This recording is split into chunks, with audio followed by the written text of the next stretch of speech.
blinking and all that. How could I be so Oh, yeah. Just a second.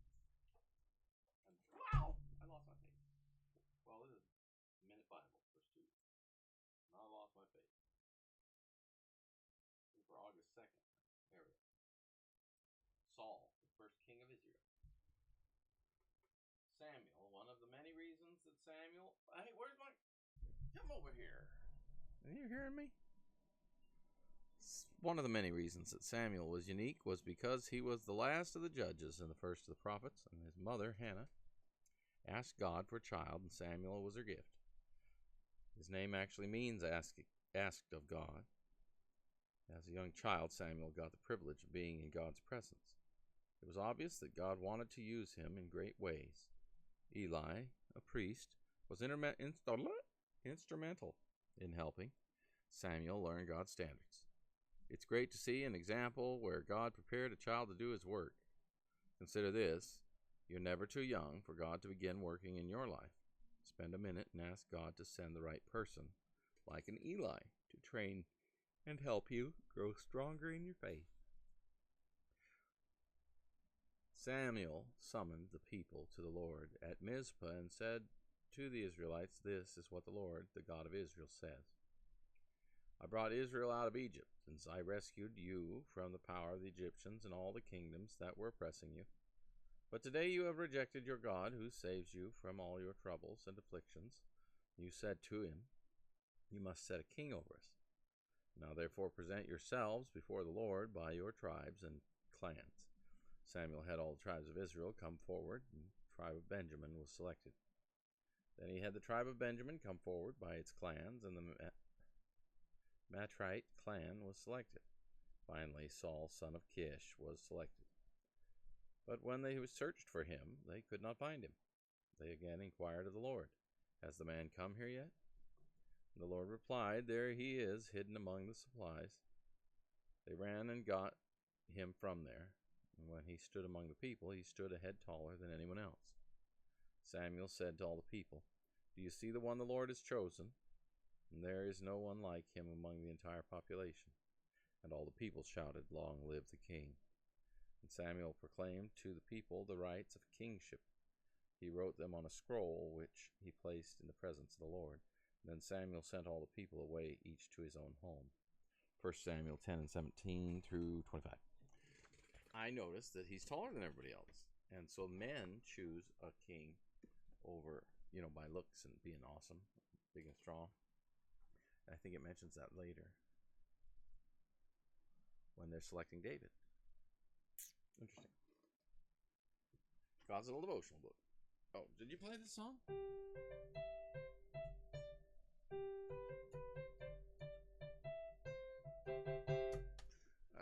His love is eternal. That's what that's all about. Well, the grass may look greener on the other side, but it still has to be mowed. And as I like to say, the water bill is higher. And be content with such things as ye have. Hebrews 13:5. Also, that leads back to today's Bible study, which is actually the 11th, not the 2nd. But when I'm running behind. But today's Bible study, they were talking about, complaining about their neighbors not mowing the lawn. Anyway, so that's how it connects for me. A stone cutter once delivered a slab of stone to a merchant. And seeing all his wonderful goods, he said, "I wish I was a merchant and had such things." In the twinkling of an eye, his wish was granted. And then one day he saw a parade pass his store window.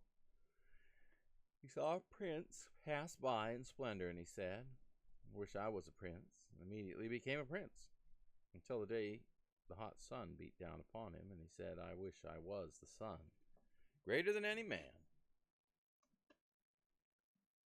And he became the sun and was happy, till a cloud came between him and the earth. And he said, "That cloud overshadows me. Wish I was a cloud." Again his wish was granted, and he rained down on the earth to his heart's content, till he came to a mountain, which wouldn't let him pass, and he said, "The mountain is greater than I. I wish I was a mountain." Instantly he became a mountain, and he thought, "Now I'm the greatest of all." But one day a little man climbed up the mountain, and with a hammer and a chisel began to tap away at it. The mountain, unable to stop him, said, "That little man is greater than I. Wish I was a man who cut stone." Once again his wish was granted, and he became a stone cutter. Lived a long and useful life, and everyone marveled at how happy he was. Remember, he started out as a stone cutter. That's funny. Well, at the name of Jesus, where we get a new name for Jesus every day. Today being the 2nd of August that we're reading for, Jesus is the pierced. Nails were hammered into his hands and feet. A sword was thrust through his side. Blood and water, his life, poured onto the ground for us. And Jesus says, "Look on me and know that my love for you is eternal." The song. Ha-ha.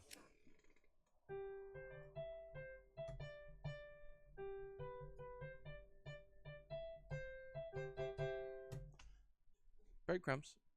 That's what you're here for. I know it. That's why I keep doing it. Thank you, Lord. Anywho, look on me, the pierced and long, for my own chosen, the Jews, to see what you see. Soften the hard ground with weeping for my people. And I will pour out on the house of David and on the inhabitants of Jerusalem the spirit of grace and supplication, so that they will look on me, whom they have pierced, and they will mourn for him as one who mourns for an only son. They will weep bitterly over him, like the bitter weeping over firstborn.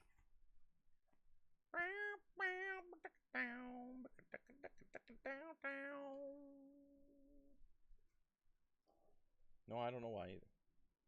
But for the 2nd of August at Springs in the Valley, I shall read.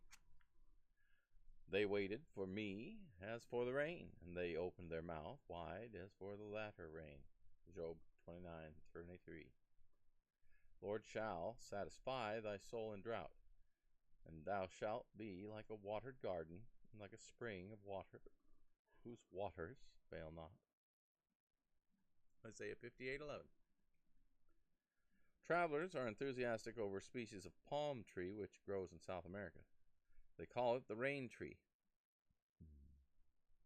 This tree has a remarkable power of attracting a wondrous degree, an atmospheric moisture which it condenses and drops on the earth in refreshing dew. It grows straight up the parched and arid desert and daily distributes its refreshing showers, with the result that around it an oasis of luxuriant vegetation soon springs up. The floodgates of heaven refuse to open, and fountains cease to flow. Rivers evaporate, all true. But the rain tree, getting its moisture from above, renews the garden which it has created about its base, and gives the weary traveler shade and fruit, a new life and a delightful rest. God would have us to be like the rain tree growing alongside the desert highway of the world, sources of the new spiritual life. God himself is our atmosphere, and we carry our atmosphere with us wherever we go. And this atmosphere is proof against all infection, and to breathe it is constant health. And Christ's power was in his preparedness, or his separateness. He did not withdraw himself from the world, but lived in the very midst of it. No man ever came into such close external contact with the devil. Jesus was not a recluse. He was social, mingling with men, yet he kept intact his separateness from the world. He was Jesus. Men felt this. This was his power. In the secret of Christ's power, we see the secret of our power. If we are to have any power in the world, we must become partakers of his holiness. We must be separated with him, and be kept separated and set apart in the same great life. The angel, grateful for each borrowed sense, gazed at the sight. A girl so white, with slender fingers tense, upon the table edge around his head, the smell of new-baked bread. The while unhurried tones fell low and clear and near. Alone, yet not alone, yet not alone. She fell not prone, but leaning a little against the wall, the while the sun grew late. She knew, why all her life she had been separate. The Annunciation by Florence G. Maggie. So they want you to say separate. Reveal his Son in me. Galatians 1:16.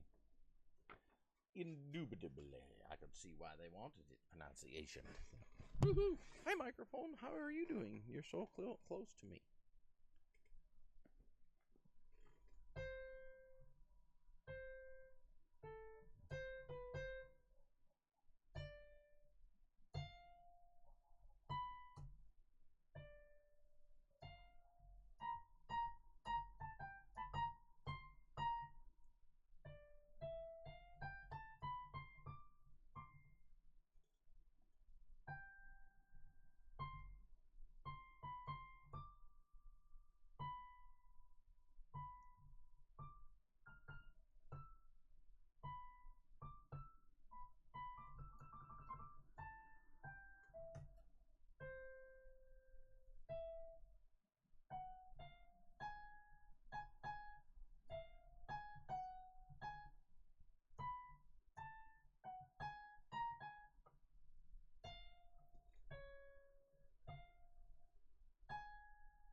It's over there somewhere.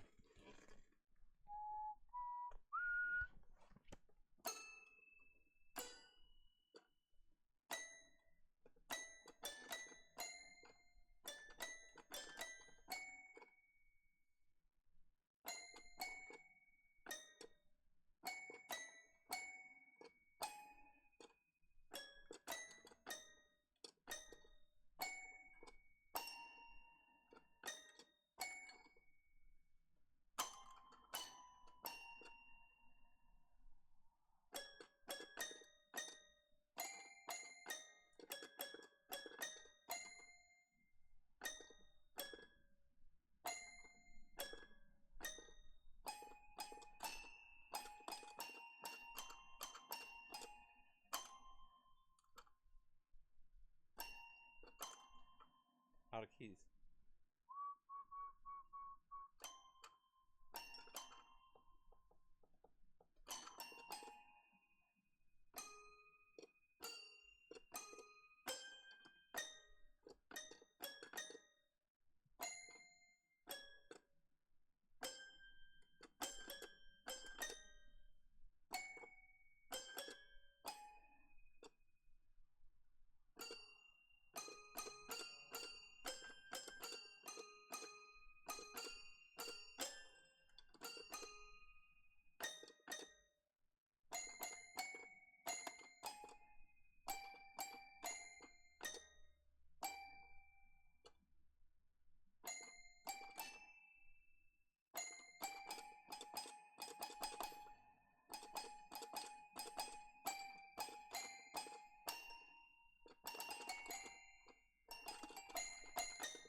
This is learning to play with Dean, even though I don't know how to play, but I am, but I don't, I do.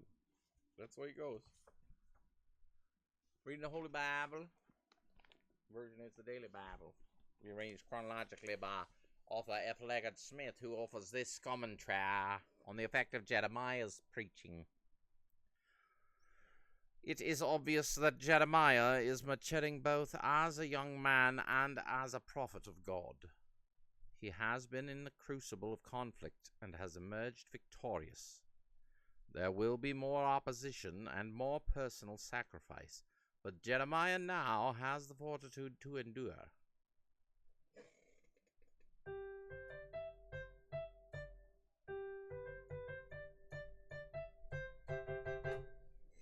Endure. Hello. Jeremiah will next be heard from after the reign of Josiah has ended. For now, however, the scene changes to a nation on the brink of a thorough, if brief, spiritual revival. Perhaps Jeremiah's preaching has been more effective than he realizes. When one plants the seed, he never knows when it will bear fruit. 2 Kings 22:3. In the 18th year of Josiah's reign, to purify the land and the temple, he sent Shaphan, son of Azariah, and Maaseiah, the ruler of the city, with Jah, son of Jahaz, the recorder, to repair the temple of the Lord his God. Go up to Hilkiah, the highest priest, and have him get ready the money that has been brought into the temple of the Lord, which the doorkeepers have collected from the people. Have them entrust it to the men appointed to supervise the work of the temple. Have these men pay the workers who repair the temple of the Lord, the carpenters, the builders, and the masons. Also have them purchase timber and dressed stone to repair the temple. But they need not account for the money entrusted to them, because they are acting faithfully. They went to Hilkiah, the highest priest, and gave him the money that had been brought into the temple of God, which the Levites, who were the doorkeepers, had collected from the people of Manasseh, Ephraim, and the entire remnant of Israel, and from all the people of Judah and Benjamin, and the inhabitants of Jerusalem. And then they entrusted it to the men appointed to supervise the work of the Lord's temple. These men paid the workers who repaired and restored the temple. They also gave money to the carpenters and builders to purchase dressed stone and timber for joists and beams for the buildings that the king of Judah had allowed to fall into the ruins. The men did the work faithfully. Over them to direct them were Jahath and Obadiah, Levites descended from Merari, and Zechariah and Meshullam, descended from Kohath. The Levites, all who were skilled in playing musical instruments, had charge of laborers and supervised all the work from job to job. And some of the Levites were secretaries, scribes, and doorkeepers. While they were bringing out the money that had been taken into the temple of the Lord, Hilkiah the priest found the book of the law of the Lord that had been given through Moses. Now Hilkiah said to Shaphan the secretary, I have found the book of the law in the temple of the Lord. And he gave it to Shaphan, who read it. And then Shaphan took the book to the king and reported to him, Your officials are doing everything that has been committed to them. They have paid out the money that was in the temple of the Lord and have entrusted it to the supervisors and the workers. Then Shaphan the secretary informed the king, Hilkiah the priest has given me a book. And Shaphan read it to the presence of the king. He did. When the king heard the words of the law, he tore his robes. He gave these orders to Hilkiah, Ahikam, son of Shaphan, Abdon, son of Micah, Shaphan the secretary, and Asaiah, the king's attendant. Go and inquire of the Lord for me and for the remnant in Israel and Judah about what is written in the book that has been found. Great is the Lord's anger that is poured out on us because our fathers have not kept the word of the Lord, They have not acted in accordance with all that is written in this book. Hilkiah and those the king had sent with him went to speak to the prophetess Huldah, who was the wife of Shallum, son of Tokath, the son of Hasrah, keeper of the wardrobe. She lived in Jerusalem in the 2nd district. She said unto them, This is what the Lord, the God of Israel, says. Tell the men who sent you to me, this is what the Lord says. I am going to bring disaster on this place and its people. All the curses written in the book that has been read in the presence of the king of Judah. Because they have forsaken me and burned incense to other gods and provoked me to anger by all that their hands have made, my anger will be poured out on this place and will not be quenched. Tell the king of Judah, who sent you to inquire of the Lord, this is what the Lord, the God of Israel, says concerning the words you heard. Because your heart was responsive, and you humbled yourselves before God when you heard what he spoke against this place and its people, and because you humbled yourself before me, and tore your robes, and wept in my presence, I have heard you, declares the Lord. Now I will gather you to your fathers, and you will be buried in peace. Your eyes will not see all the disaster I am going to bring on this place and those who live here. And so they took her answer back to the king. Then the king called together all the elders of Judah and Jerusalem. He went up to the temple of the Lord with the men of Judah, the people of Jerusalem, the priests and the Levites, all the people from the least to the greatest. He read in their hearing all the words in the book of the covenant which had been found in the temple of the Lord. The king stood by his pillar and reviewed the covenant in presence of the Lord, and to follow the Lord and keep his commands, regulations, and decrees with all his heart and all his soul, and to obey the words of the covenant written in his book.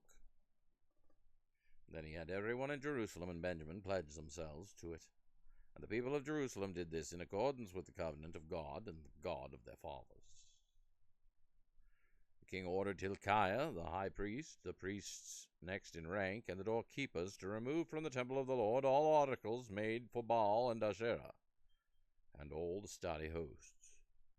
He burned them outside of Jerusalem in the fields of the Kidron Valley, and took the ashes to Bethel. He did away with the pagan priests appointed by the kings of Judah to burn incense on the high places of the towns of Judah, and on those around Jerusalem. Those who burned the incense to Baal, the sun and moon, to the constellations, and to all the starry hosts, he took the Asherah pole from the temple of the Lord to the Kidron Valley outside Jerusalem, and burned it there. He ground it to powder and scattered the dust over the graves of the common people. He also tore down the quarters of the male shrine prostitutes, which were in the temple of the Lord, and where women did weaving for Asherah. Josiah brought all the priests from the towns of Judah and desecrated the high places from Geba to Beersheba. Where the priests had burned incense, he broke down the shrines. At the gates, at the entrance to the gate of Joshua, the city governor, which is on the left of the city gate. Although the priests of the high places did not serve at the altar of the Lord in Jerusalem, they ate unleavened bread with their fellow priests. He desecrated Topheth, which was in the valley of Ben Hinnom, so no one could use it to sacrifice his son or daughter in the fire to Moloch. He removed from the entrance to the temple of the Lord the horses that the kings of Judah had dedicated to the sun. They were in the court near the room of an official named Nathan-Melech. And Josiah then burned the chariots dedicated to the sun. And he pulled down the altars the kings of Judah had erected on the roof near the upper room of Ahaz, and the altars of Manasseh had built in the 2 courts of the temple of the Lord. He removed them from there, smashed them to pieces, and threw the rubble into the Kidron Valley. And the king also desecrated the high places that were east of Jerusalem on the south hill of corruption, the ones Solomon king of Israel had built, for Ashtoreth, the vile goddess of the Sidonians, for Chemosh, the vile god of Moab, and for Molech, also known as Milcom in Hebrew, the detestable god of the people of Ammon. And Josiah smashed the sacred stones and cut down the Asherah poles and covered the sites with human bone. And furthermore, Josiah got rid of the mediums and the spiritists, the household gods, the idols, and all other detestable things seen in Judah and Jerusalem. This he did to fulfill the requirement of the law written in the book of Hilkiah, the priest had discovered in the temple of the Lord. Josiah removed all the detestable idols from all territory belonging to the Israelites, and he had all who were present in Israel serve the Lord, their God, as long as he lived, and they did not fail to follow the Lord, the God of their fathers. Even the altar at Bethel, the high place made by Jeroboam, son of Nebat, who had caused Israel to sin, even that altar and high place he demolished. He burned the high place and ground it to powder, and burned the Asherah pole also.